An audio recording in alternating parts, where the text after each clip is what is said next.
SpongeBob SquarePants Mysteries Stage Fright.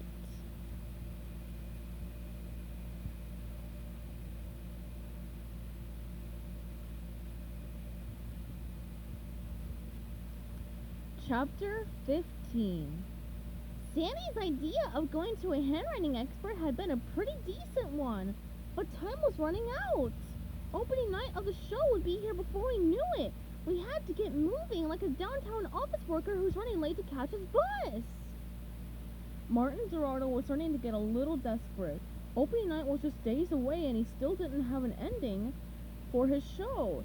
He kept trying different possibilities, but none of them seemed to have the emotional power he was looking for.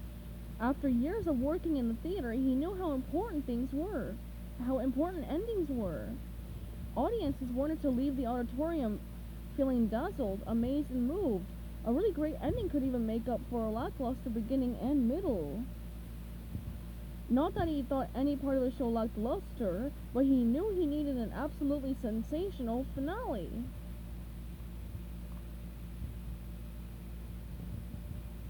"All right," he called from his desk in the house.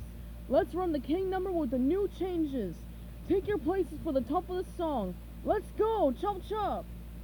He clapped his hands. The actors on stage hustled to find their assigned spots. In the musical number, an assistant at court presented a new royal baby to his adoring subjects.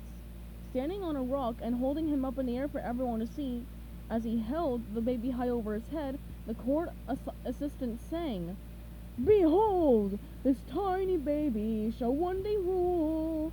So let us greet him with love and praise. He'll fear no tide or fierce whirlpool, and bring us peace for all our days." All the cast members gathered below the rock cheered. They began to sing the praises of the baby king.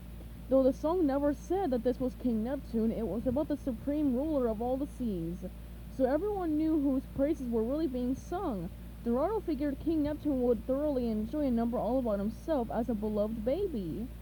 Plus, audiences were suckers for kings and babies. Suddenly, a booming voice came from the back of the house.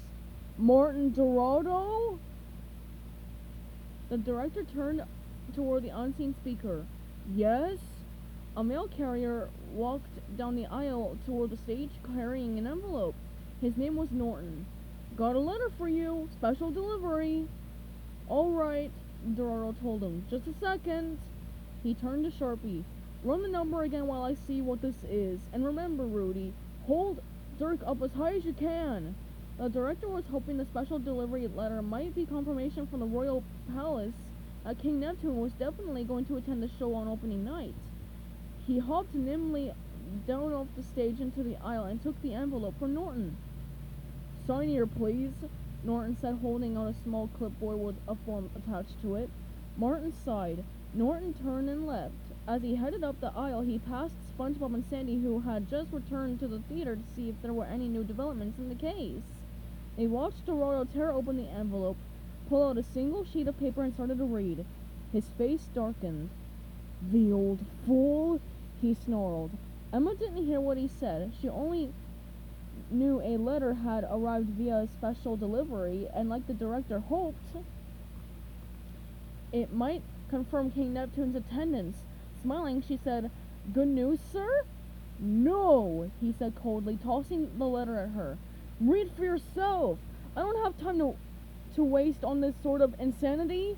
He stomped back toward the stage to oversee the rehearsal of the Baby King number, even though he was starting to have serious doubts about its suitability as a finale. Sandy and SpongeBob watched him go. They approached Emma, who was reading the letter, frowning. "Everything all right?" SpongeBob asked. "Anything we can help with? You know, as head cleaner and head electrician?" "No, everything's fine," Emma said, slipping the letter under a pile of papers on Dorado's desk. "Get back to work." From the stage, Dorado hissed, "Silence in the house! I'm trying to run a rehearsal up here." Dorado closed his eyes and put his fists to his temples, trying to center himself. "Emma, my kelp shake, please." Emma was already standing next to Dorado with the shake and her notebook and pen in hand. Here you go, sir. Barnacles, as quiet as an amoeba. You may have scared the writer's block out of me. Thank you, Emma. SpongeBob and Sandy looked at each other and gave a little nod. Then SpongeBob found a letter under the pile of papers and stuck it in his pocket.